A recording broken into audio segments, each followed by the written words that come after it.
삼성전자, SK하이닉스의 컨퍼런스 콜 톤을 보면 적어도 27년까지는 지속된다. 이렇게 이야기하고 적어도. 네, 네, 적어도. 적어도 27년. 네네. 네네. 그러면 26년도 상반기까지는 주식시장 입장에서는 안 죽는다.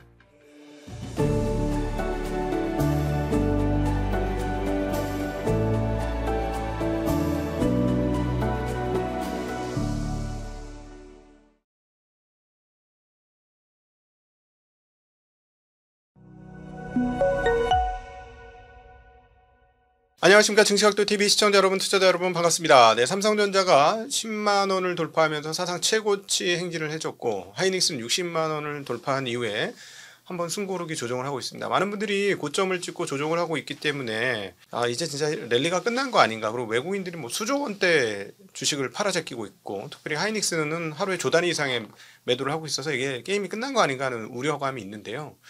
자, 이럴 때 우리의 시각을 조금 근원적으로 고찰할 필요가 있겠죠. 우리의 가이드이자 도움이, 그리고 또 투자와 테크의 경계를 한국에서 가장 멋지게 하이브리드하게 가지고 계신 이영수 IT의 신 대표 모셨습니다.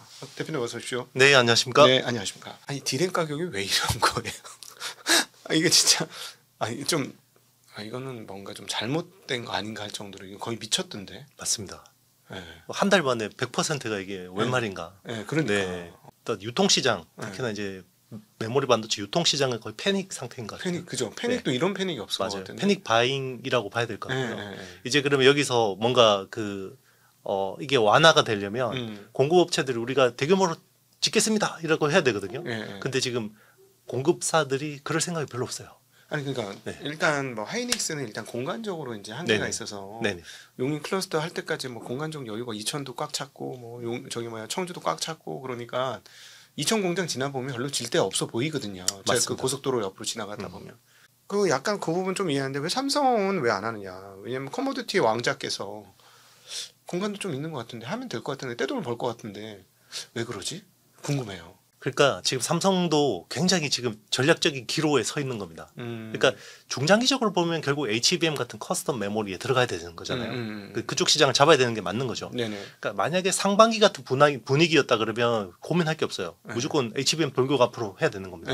근데 이제 이게 8월을 기점으로 범용 메모리 가격이 급등하기 시작했거든요. 그렇지. 그게 이제 아마존이 갑자기 일반 서버향 범용 메모리 주문을 갑자기 땡기니까 저 큰일 났나 보다 그러면서 다른 회사들도 같이 막 땡기는 상황이잖아요. 그러니까 그럼 삼성 입장에서는 지금 현재에 집중할 거냐, 미래를 위해서 우리가 뭔가 현재의 이익을 포기할 거냐, 굉장히 쉽지 않은 결론이잖아요. 삼성전자가 짓는다는 뉴스만으로도 가격이 떨어지잖아. 맞습니다. 물건 내놓는 거는 맞습니다. 차치하고 삽떴다 이러면 이제 안정되겠네 이래 보니까. 왜냐하면은 잠깐 설명드리면 수요는 이렇게 곡선으로 증가하지만 공급은 계단식으로 증가하다 보니 뾰티진 할 때는 가격이 급증하지만 공급이 탁 해서 되는 순간 공급이 또 과잉돼 가지고 항상 이런 이게 반복적으로 지금 메모리 반도체에서 나타났잖아요. 그렇죠. 그래서 원래 그랬잖아요. 이제 2016년, 이제 18년 그때 슈퍼 사이클 때도 똑같았거든요. 뭐 클라우드 투자를 이렇게 해야 되는데 메모리 공급이 안 돼서 우리가 못해라고 해서 계속해서 이제 요구를 하니까 삼성전자하고 SK하이닉스가 대규모로 공장을 지었죠. 그래서 캐파를 막 늘렸습니다. 그러고 나서 이제 결과는 아시잖아요. 오더컷.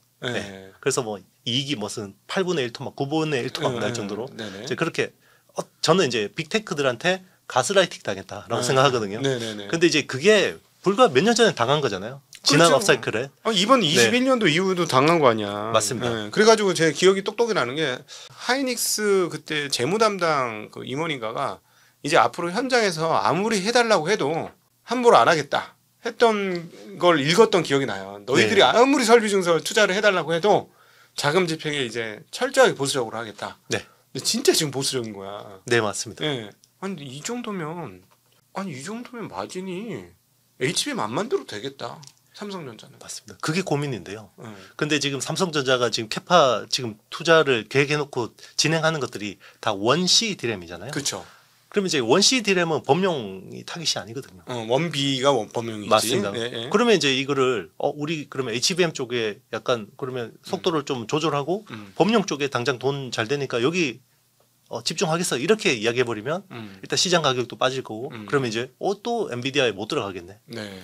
그래서 사실 그것 때문에 젠슨 왕이 저는 이번에 와서 이재용 회장하고 깜부했다고 생각하거든요. 그래.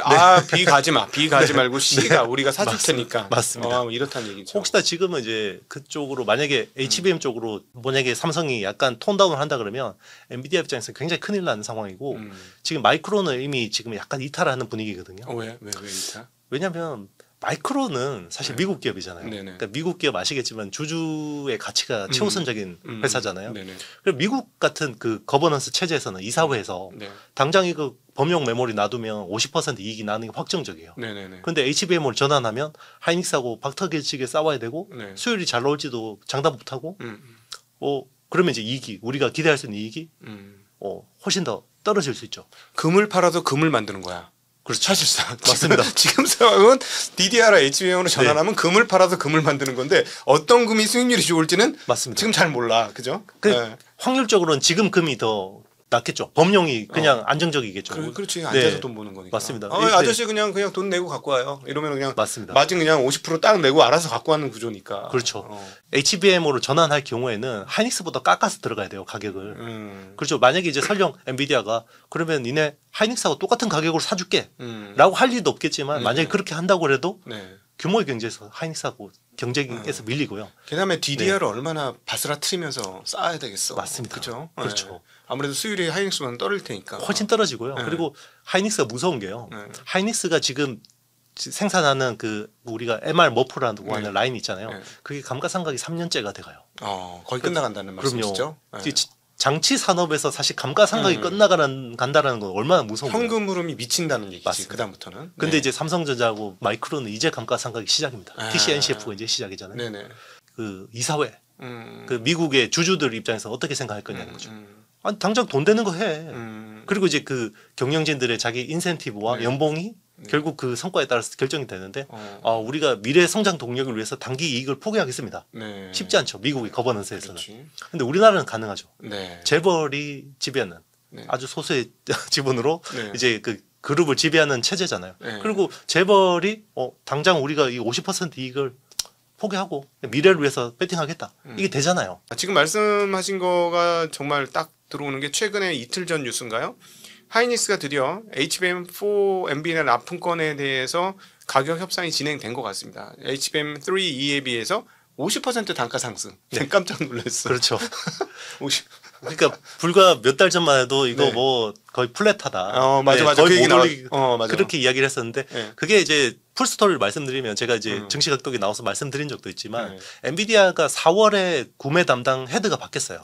굉장히 깐깐하신 분이 와가지고 이제 인도계 분이시라고 하는데 그 엔비디아도 지금 매출 총이익률이 계속해서 좀 떨어지는 상황이잖아요. 그러니까 이제 이걸 다시 올려야 되는데 결국 HBM이 그 전체 BOM에서 차지하는 비중이 점점 커지다 보니까 여기서 이제 단가를 많이 인하를 하려고 했던 거예요. 그런데 하이닉스가 원래는 5월이나 6월에 사인을 합니다. 내년 연간 그 계약을 다 하거든요.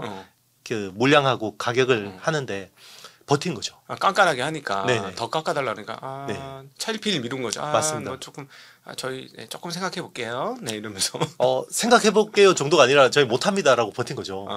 그래서 그럼 이제 엔비디아는 그때 당시만 해도 믿는 게 있었죠. 삼성전자하고 마이크론이 우리가 공격적으로 내년부터 하겠습니다라고 하니까 이제 이걸 믿고 이제 하이닉스를 굉장히 압박을 한 거죠. 그런데 이제 이게 8월부터 제가 분위기가 바뀌었다고 했잖아요. 범용 메모리 가격이 상반기만 해도 사실 범용 메모리가 이렇게까지 될 거라고 누가 예상을 했겠습니까? 이렇게 수직 상승한 건 아마 디램 역사에서 한 최근 20년간은 없었던 거 아닌가? 옛날에 그때 옛날에 2000년에 4년 전 것까지 다 팔았다는 소리인데 그때도 이렇게까지 단기적으로 수직 상승하진 않았을 것 같은 거예요. 맞습니다.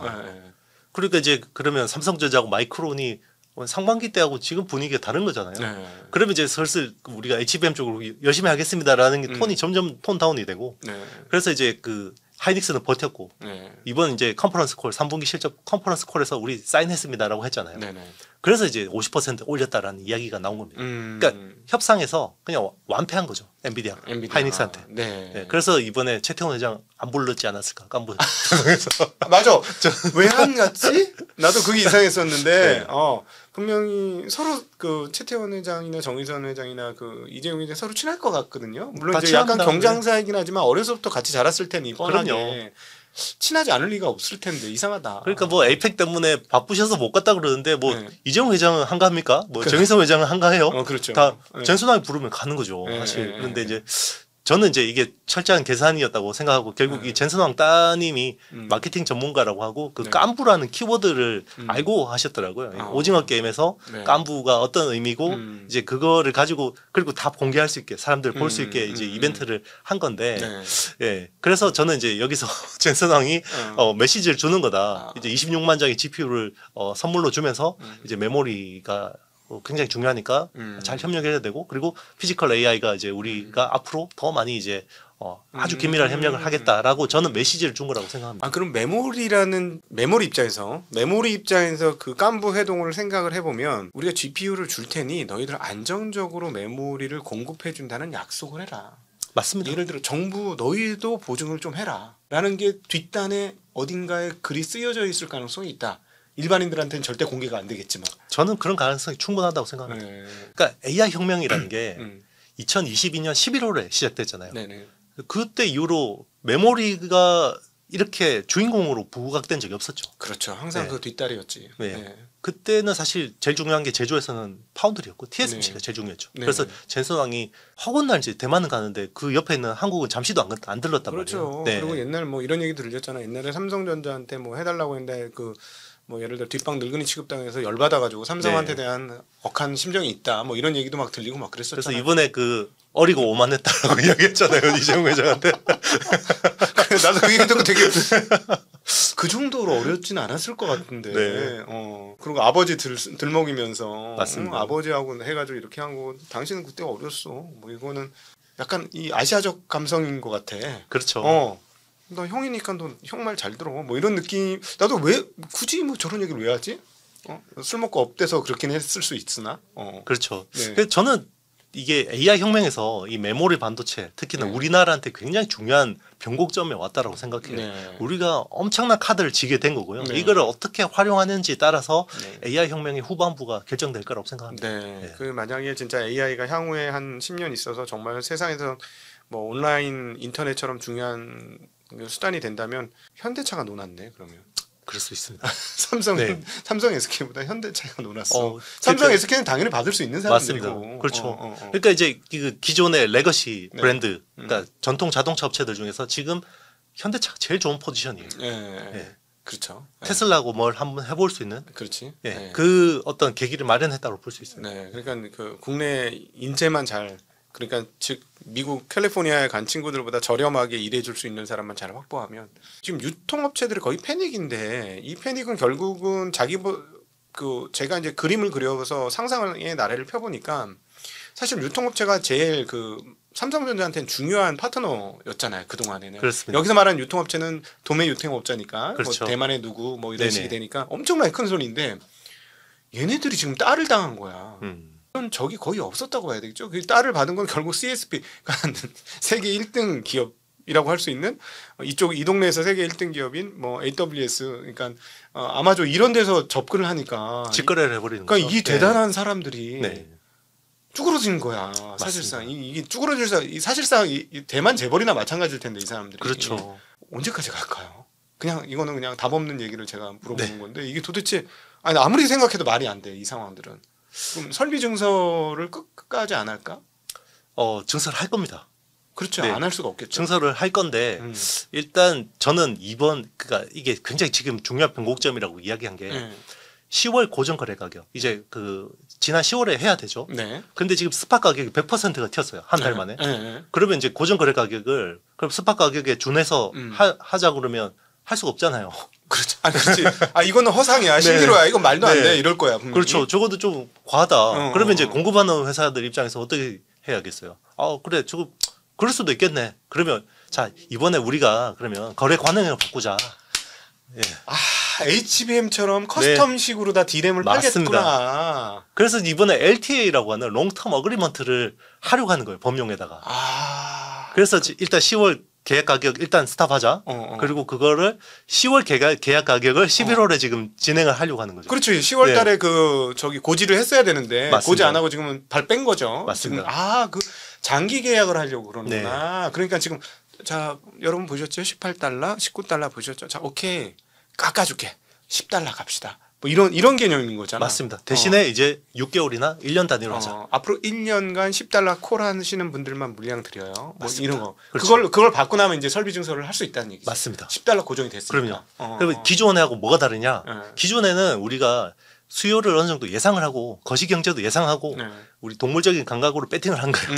그렇죠. 뭐 몇십조 지르는 거예요. 오너가 그 동물적인 감각으로. 근데 이제 그게 맞아 떨어지면 이제 이익률 50% 내는 거고.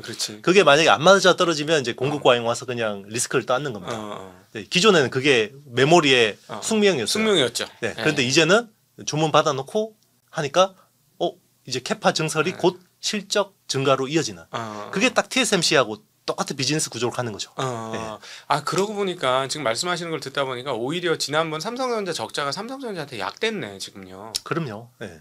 그러니까 그 적자가 너무 쓰디쓴 경험이라 다시는 그런 경험을 안 하겠다 하니까 이제 다른 방법을 지금 그 탈출구를 만드는 거 아니에요, 본인들이. 야, 진짜 D램을 고정가로 찍어놓고 만들기 시작하면 대박 나겠네. 그렇죠. 중요한 거는 여기서 서버 D램.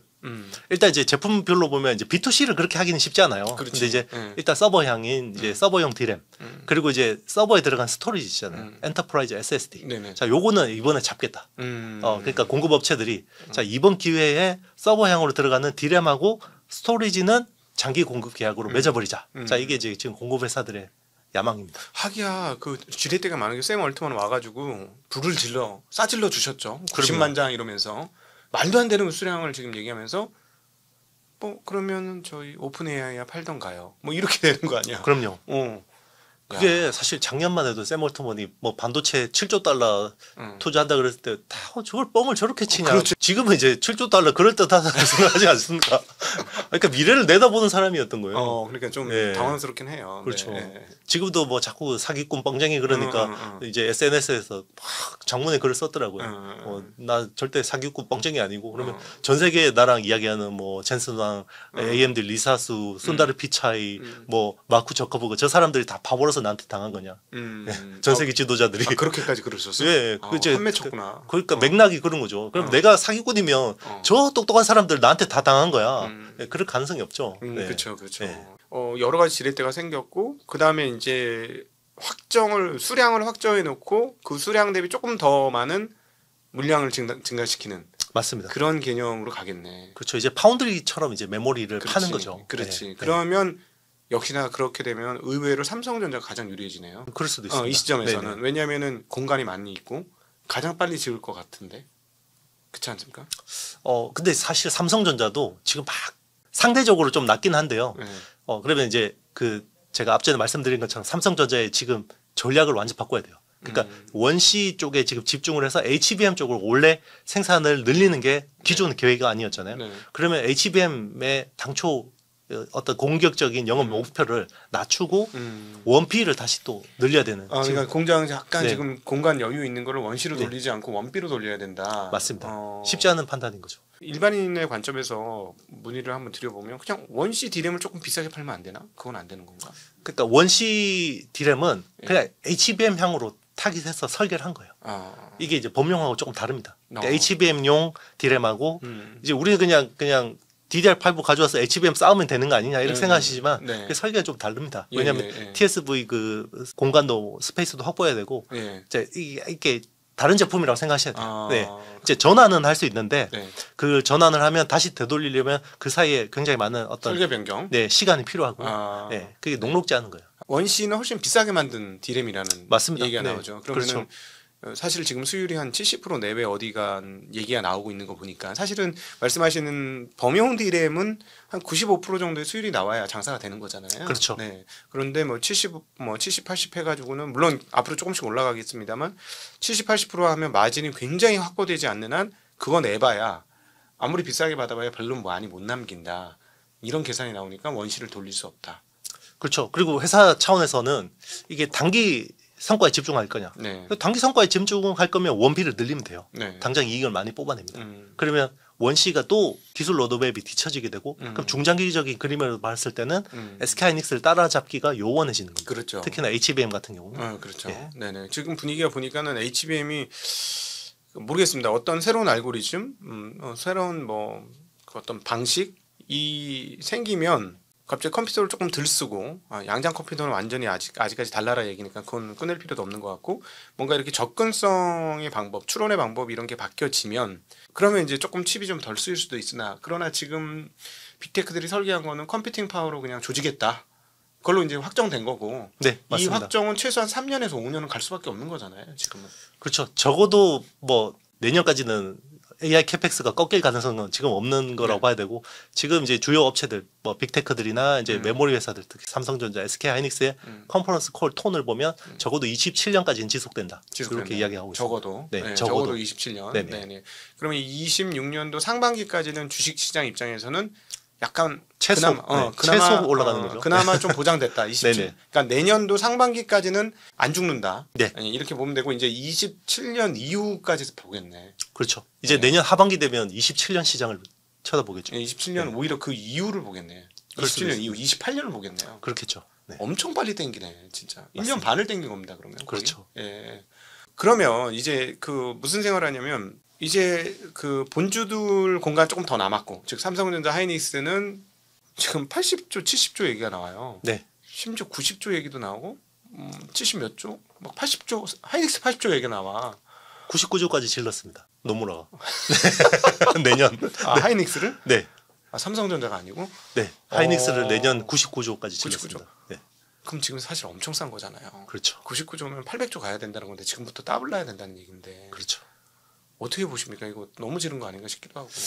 그러니까 이제 그 사실 그 이게 뭐 맞추고 틀리고 이게 중요한 게 아니라 네. 지금 우리가 봐야 되는 우리 투자자들 실전 투자자들 입장에서는 EPS 증가율을 봐야 돼요. 네. 그러면 이제 EPS 증가율이 이제 전망치가 계속 높아지면 결국 주가는 더 업사이드가 있다라고 봐야 되는 거죠. 단기적으로. 네네네. 그게 나중에 맞출지 틀릴지는 우리가 모르는 거고. 그렇지. 일단 시장을 보시는 분들이 계속해서 전망치를 상향한다라는 건 EPS가 계속해서 더 올라가는 거고. 네. 그럼 주가의 상승룸이 있다라고 시장은 보는 겁니다. 네네네. 그러니까 이제 지금 저는 연말까지는 EPS가 계속해서 이렇게 증가한다. 증가하는 흐름이 나올 것 같은데 좀 다만 아쉬운 거는 증가폭이 너무 단번에 상향 조정됐다. 그렇지. 네. 야금야금 길게 먹어야 되는데. 그래서 미국이 잘하는 게 그거거든요. 이제 9에서 10%씩 이렇게 여러 번 올리는데 우리는 한 방에 2배 올려버리니까. 그렇지. 그러니까 이제 그게 단기간에 방영되는 것도 있는데 일단 그게 업사이드가 있다라고 봐야 되고요. 네. 그리고 이제 주가라는 게 결국 EPS 곱하기 PER이잖아요. 네네. 이제 PER에서 그러니까 우리가 멀티플에서 제일 중요한 거는 LTA 여부. 그러니까 진짜 범용에서 LTA가 나오냐. 이걸 봐야 돼요. LTA가 뭐예요? 그 장기 공급 계약. 네네네. 장기 공급 계약이 나온다 그러면 이게 EPS도 올라가는 데다가 멀티플까지 올라가기 때문에. 그렇지. 자, 그러면 여기서 그러면 대형주가 더 갈 수 있는 겁니다. 그러니까 여기서 잠깐 설명을 드리면 왜 장기 공급 계약을 하면은 EPS가 증가하는데 멀티플도 증가하나 이 얘기를 드리냐면 하이닉스 삼성전자는 정말 세계 최강의 시크릿컬입니다. 이 웨이브 폭이 다른 애들이 이렇게 되면 반도체는 웨이브 폭이 이렇게 돼요. 이렇게 됩니다. 그렇게 돼서 이 웨이브를 가는 건 좋지만 이 웨이브를 당하지 않기 위해서 중간에 꺾어요. 그래서 멀티플을 많이 안 줍니다. 아예 처음부터 초장부터 20 뭐 이렇게 안 줘버리고 그냥 15면 맥스 막 이렇게 끊어버려. 왜냐하면 나중에 한번 이게 꺾여지면 뼈도 못 추리는 상황들이 오기 때문에. 근데 지금 말씀은 고정 가격 장기 공급 계약으로 가서 가격을 고정시키면 EPS의 전망이 좀 균질화된다라는 거죠. 그러니까 가시성 있는 EPS 흐름을 볼 수 있기 때문에 갑자기 절벽같이 이익이 떨어지지 않고 좀 슬로우해진다는 거예요. 이 진폭이 좀 이렇게 된다는 얘기죠. 맞습니다. 그러면 그동안에 일찌감치 멀티플을 끊어먹던 거를 조금 더 줄 수 있다. 지금 이 얘기를 지금 하신 그렇죠. 거죠. 이래서 이제 우리 이용수 IT의 신께서 이 테크와 이 투자를 겸비한 문무를 겸비하신 분이다 이렇게 표현할 수 있을 것 같아요. 네. 민망합니다. 네. 자, 그러면 지금 삼성전자 하이닉스 이야기를 해보고 삼성전자 하이닉스 한 6개월은 최소한 투자자 입장에서 6개월은 공간이 열려 있다 이렇게 생각이 되어지는데 보통은 이런 정도로 그 세트 메이커가 좋아지면 밑단으로 소위 말하는 밸류 체인으로 막 이렇게 온기가 흘러 들어오는데 이번에는 아직 생각보다 별로 온기가 덜 들어오는 것 같아요. 주가적으로 먼저 오른 장비주들은 이미 다 땡겨놨고 그래서 선택의 여지가 너무 좁아드는 거야. 투자자 입장에서는. 왜 이렇게 온기가 좀 덜 온다고 보십니까? 앞전에 말씀드린 그 EPS 증거와 멀티플 리레이팅의 그 변수가 결국 소부장으로 낙수 효과를 좀 지금은 제한할 수밖에 없는 상황이에요. 왜냐하면 당장 만약에 삼성전자나 SK하이닉스가 내년에 투자를 얼마나 하고 캐파를 얼마나 늘리겠습니다라고 하면 지금 가격 협상을 해야 되는 그 수요 업체들 입장에서는 좀 더 유리하잖아요. 그렇죠. 그러니까 지금은 아무것도 안 보이니까 공급사가 막 제시하는 거 가지고 막 지금 끌려갈 수밖에 없는 상황인데 공급사가 알아서 우리 내년에 얼마 투자하고 캐파를 얼마나 증설하고 자 그거 가지고 그러면 대충 계산기 두드려서 우리가 이렇게 계약합시다라고 할 수 있잖아요. 근데 지금 공급하는 업체 입장에서는 지금은 아무것도 정보를 안 주는 게 유리한 거죠. 네. 왜냐하면 제가 말씀드렸지만 10월 공급 계약 가격을 11월 하는 상황이 지금 초유의 사태이기 때문에 네. 자 이걸 계기로 지렛대를 가지고 장기 공급 계약을 맺겠다라는 거잖아요. 네. 그러면 장기 공급 계약이 맺어져야지 내년에 대한 캠펙스에 대한 구체적인 데이터들이 나올 수가 있죠. 네. 그 상황을 하면 상상의 그림을 그려보면 이거지. 그러니까 유통업체들이 뭐 쟤네 저러다가 결국 돈 벌어야 되니까 뭐 증설해. 그러니까 요 지금 보릿고개만 우리 잘 참으면은 확방고 있잖아. 그걸로 잘 버티고 재고 버티고 나면 설비 증설하면 다시 싸게 살 수 있어. 이 생각이 지금 이번에 깨진 거야. 그렇죠.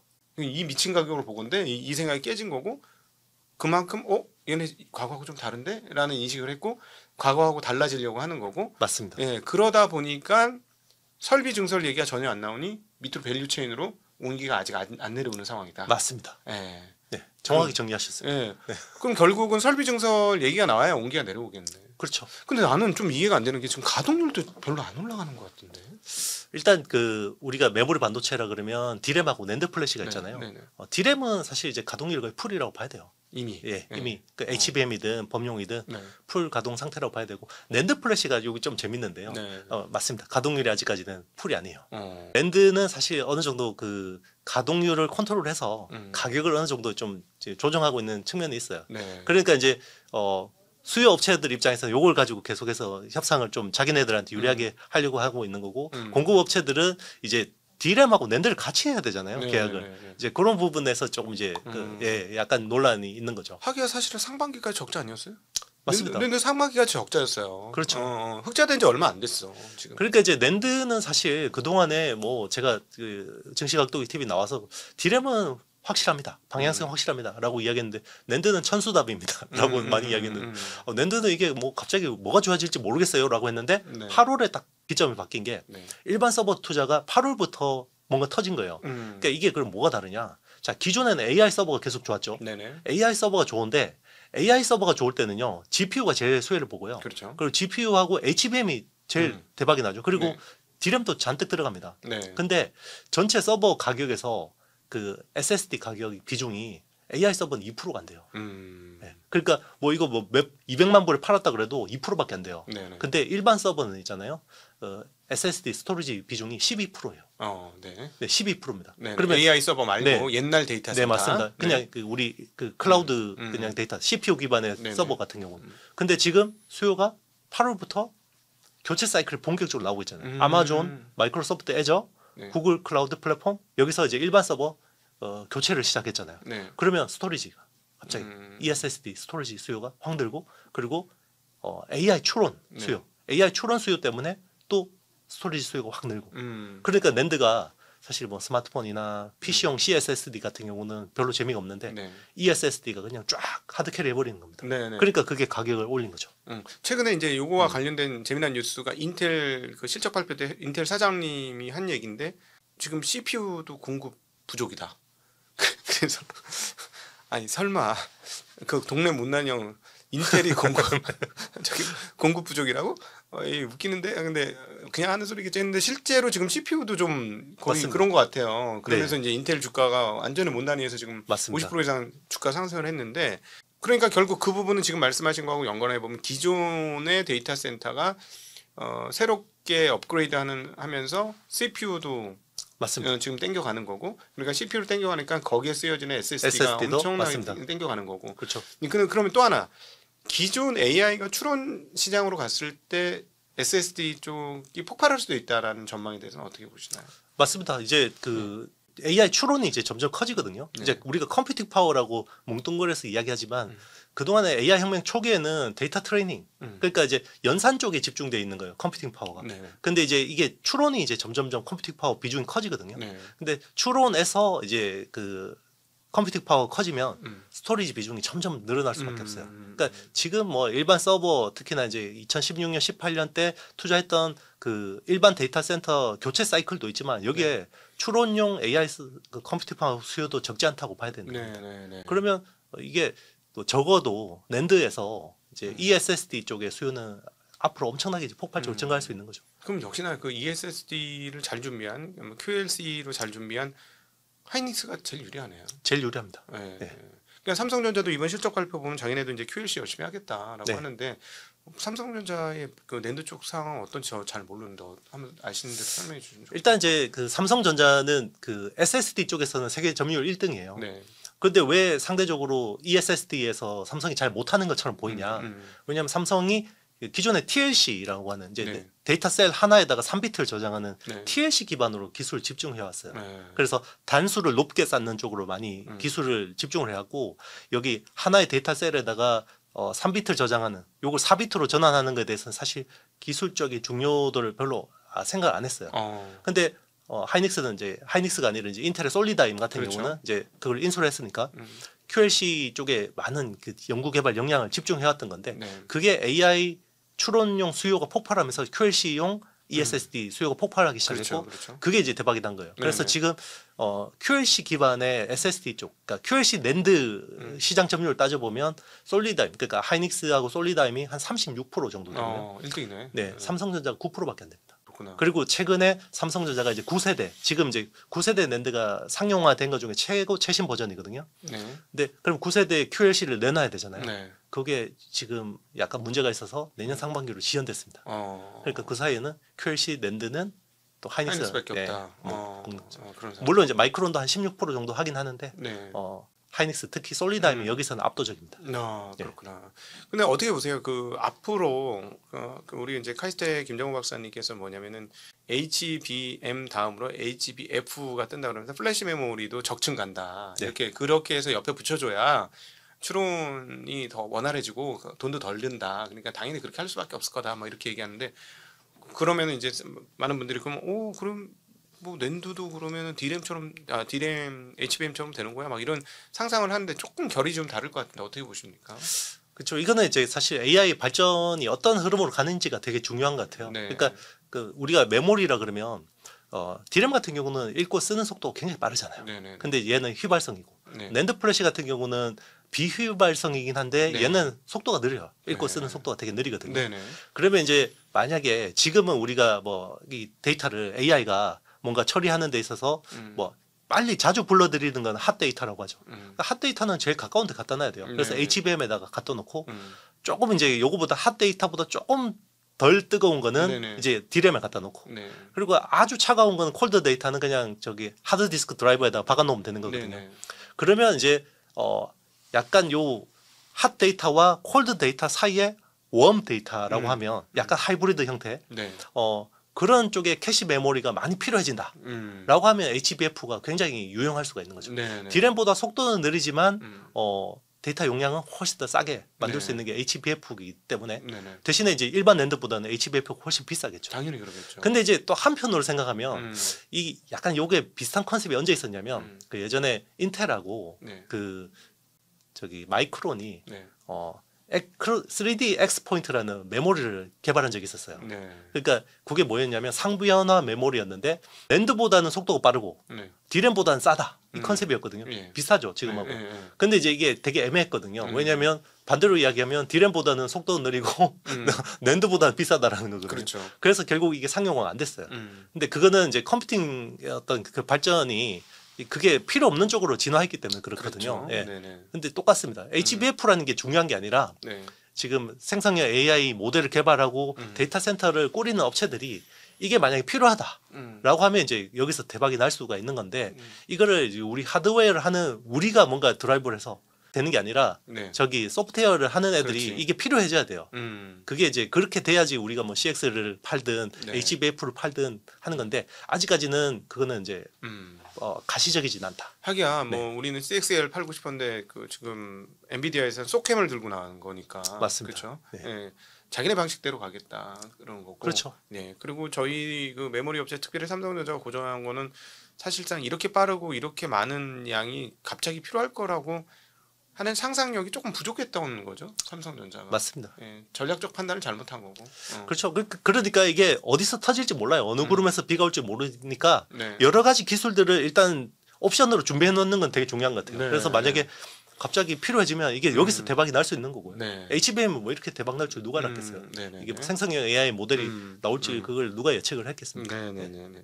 결국 그 소부장들의 시대는 좀 천천히 올 수도 있다는 인내심을 가지고 좀 접근을 해야 되겠. 물론 이제 지금 뭐 기판 업체들은 지금 오히려 난리가 났죠. 유리 기판까지 포함한 기판 업체들은 오히려 지금 삼성 하이닉스보다 더 빠른 상승 속도를 보여주고 있으니까 좀 거기는 좀 예외를 치고 다 나머지 쪽의 밸류 체인들은 시간이 좀 걸릴 수도 있다 이렇게 생각을 해야 되겠네요. 저는 그렇게 생각하지는 않습니다. 아 그래요? 네. 네네. 왜냐하면 이게 순식간 분위기가 바뀔 거예요. 네. 왜 그러냐면 일단 이번에 그 협상을 장기 공급 계약으로 마무리를 한다 그러면 네. 바로 내년에 대한 캐펙스 전망들이 나올 거예요. 아, 삼성전자와 네.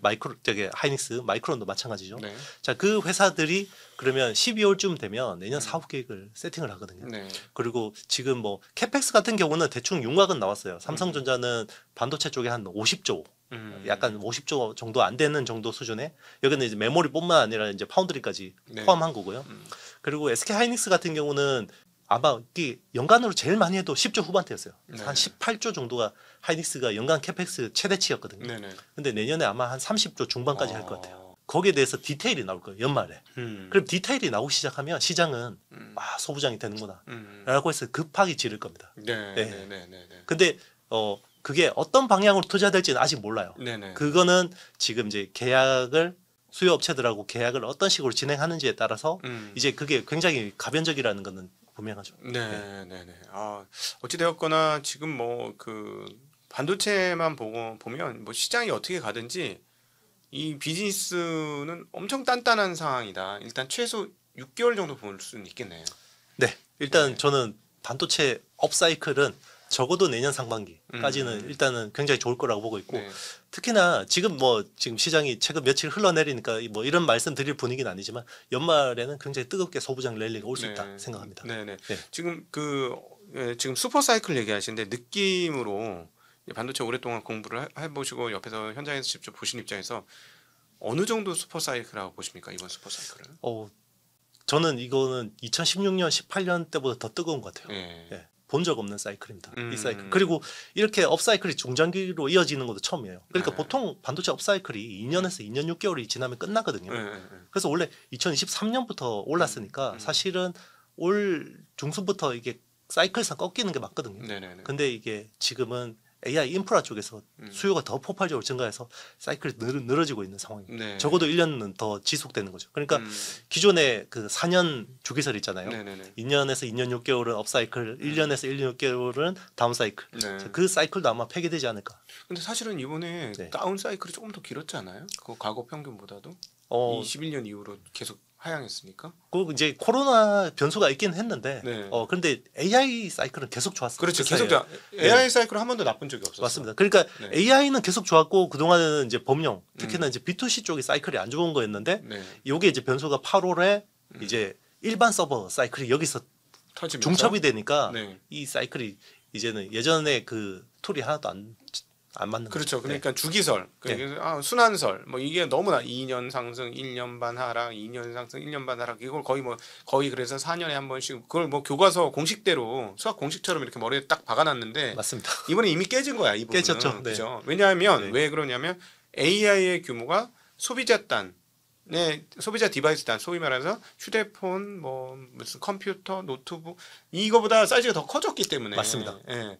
시장이 아예 그냥 새로운 시장이 생겨버려 가지고 그 동안의 사이클이 예를 들어서 옛날에는 이게 이렇게 큰 사이클처럼 보였지만 지금 와서 보면 이렇게 작은 사이클이고 CSP가 진행하고 있는 이 AI 쪽 이게 훨씬 덩어리가 너무 커졌죠. 덩어리가 커가지고 얘는 갑자기 거인처럼 보였던 게 이제 소인국으로 바뀐 맞습니다. 거지. 예, 그렇게 봐야 그러니까 이제 반도체 수요에서 이제 B2C의 영향력은 점점 더 적어지고 네. 이제 B2B의 성격이 점점 더 커지는데 네. B2B는 이게 그러니까 B2C는 사실 거시경제의 영향을 즉각적으로 받거든요. 네. 그러니까 내구 소비재이기 때문에 영향을 받고 그게 이제 4년 주기로 약간 경기 순환 사이클처럼 잘 작동을 했는데 네.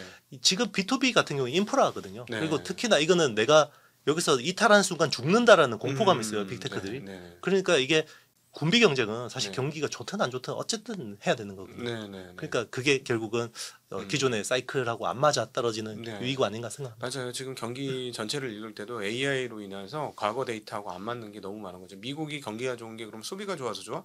아니 설비 증설이 좋아서 좋아. 뭐 이런 얘기가 나오고 있는 상황이니까. 그렇죠. 뭐 과거에 맨날 뭐 미국 경기는 무조건 소비야 뭐 이렇게 했는데 완전히 틀이 지금 깨지는 상황이 이 AI 때문에 나오고 있다. 맞습니다. 네.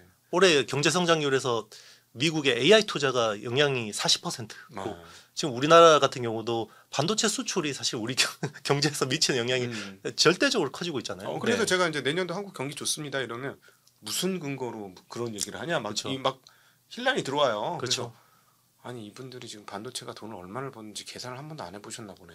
막 그런 생각이 들더라고요. 지금 이거는 지금 두 회사가 전체 코스피가 버는 만큼 내년에 벌게 생긴 거야. 맞습니다. 예전으로 치면. 네. 그러니까 이익 전망치가 불과 한 두세 달 전만 해도 내년 뭐 270조 코스피 뭐 내년 이익 하면 아유 저 너무 과하게 지르는 거 아니냐. 맞아. 200조, 230조가 거의 맥스였으니까. 그렇죠. 지금 300조까지 이야기합니다. 그러니까 300조 넘겠어. 지금 넘겠어요, 지금 얘기 하이닉스하고 삼성전자 진짜 저 정도 하면 둘이서 150조 하는데. 그럼요. 처음에는 에이 막 지르네. 너무 막 지르네 했는데 진짜인가? 그렇죠. 지금 이러고 있는 거죠. 그렇죠. 우리가 너무 흥분한 건가 이거 좀 걱정이 되긴 하는데 근데 지금 돌아가는 판을 보면 무리는 아닌 것 같아요. 그렇죠. 그럼에도 불구하고 흥분하지 않고 흥분을 가라앉히면서 우리 이렇게 좀 냉철하게 보려면 리스크가 뭔지도 한번 생각해봐야 될 것 같은데 이영수 대표님께서 어떤 걸 리스크로 생각하고 계신지 알려주시면 좋을 것 같아요. 일단 그럴 리는 없겠지만 이번 이 천재의 1호의 기회잖아요. 그 기존의 그 어떤 변동성이 큰 그 계약 관행을 장기 공급 계약으로 바꿀 수 있는 그 기회인데 이걸 또 이제 가스라이팅 당해서 또 계약을 이상하게 한다. 그래 뭐 이번에 좀 올리고 말았어요. 뭐 이 정도로 한다 그러면 사실 멀티플 리레이팅에 대한 시장 기대감들이 지금 상당 부분 반영이 돼 있는데 그게 이제 약간 실망감으로 나타날 수 있는 부분이 있고요. 그리고 이제 지금은 사실 그 반도체 전문가가 이런 이야기하기 그렇지만 오히려 지금 금리 영향이 더 큰 것 같습니다. 왜냐하면 제가 말씀드렸지만 결국은 지금은 인프라가 제일 중요한 반도체에서 제일 중요한 건데 만약에 뭐 미국이 엄청난 규모로 채권을 발행하는데 채권이 안 팔려서 갑자기 시중금리가 튀었다. 그러면 이제 그 어떤 지금 뭐 대규모 데이터 센터나 이런 것들을 다 그쪽에서 금융으로 일으켜야 되는 건데 그러면 이제 그게 녹록지 않아지는 거잖아요. 그러면 이제 그런 거시경 특히나 이제 금리나 뭐 어떤 이런 부분들이 오히려 단기적으로 발작을 일으켜서 약간 시장에 좀 공포를 줄 수는 있는데 근데 그게 지속될 것 같지는 않습니다. 오히려 맞는 말이네요. 왜냐하면 데이터 센터를 이제 인프라라고 얘기하니까 인프라를 하려면 자기 돈으로 할 수 없으니 금리가 높으면은 대출 받기가 좀 까다로워지고 그러면 10개 지어야 될 데이터 센터가 8개, 7개, 5개로 맞출 수 있는 거니까 그렇죠. 설비직도 줄어드는 거고 혹시 엔비디아 실적 미스는 어떻게 보십니까? 만약에 그럴 것 같지는 않지만 분기단으로 엔비디아 실적이 좀 미스가 나오면 제가 보기에 뭐 지금 수주 5천억 달러 받아놨는데 아니 그거를 그렇잖아요. 이게 만약에 뭐 그걸 이번에 공개를 안 했다. 그러면 이제 저게 갑자기 캐펙스 컷이 오면 저기 큰일 나겠구나. 물론 이제 5천억 달러 투자 그 수주 받아놓은 게 거기서 오더 컷이 올 수도 있겠죠. 근데 저 정도면 제가 보기에는 뭐 당장 뭐 분기에 실적 미스 난다고 해서 5천억 달러 수주 받아놨는데 저게 뭐 큰 문제가 있을까? 저는 뭐 그게 사이클에 어떻게 보면 뭐 크게 영향을 줄 것 같지는 않습니다. 알겠습니다. 자 오늘 삼성전자 하이닉스가 신규 고점을 찍고 나서 조금 흔들리는 상황에서 우리 IT의 신 이용수 대표님을 모시고 산업의 실제적인 상황들을 한번 보기 위해서 대담을 해봤고 굉장히 큰 도움이 된 것 같습니다. 그러니까 우리가 많은 일반적인 투자자분들이 가격에 따라서 마음이 왔다 갔다 하는데 항상 우리는 그 안에 내재적인 기업들의 실질적 상황들이 어떻게 돌아가고 있는지를 알아야 투자해서 실패하지 않는다는 측면에서 보면 이 영상이 여러분들한테 굉장히 많은 도움이 됐을 거라고 확신을 하고 많은 분들한테 같이 주변에 아끼고 사랑하는 분들한테 이 영상 공유를 해주시면 어떨까 싶습니다. 오늘도 귀한 말씀해주신 이영수 대표님께 감사드리고요. 네, 감사합니다. 네, 우리 함께해주신 모든 시청자분들께도 감사 인사드리겠습니다. 인사드립니다. 고맙습니다.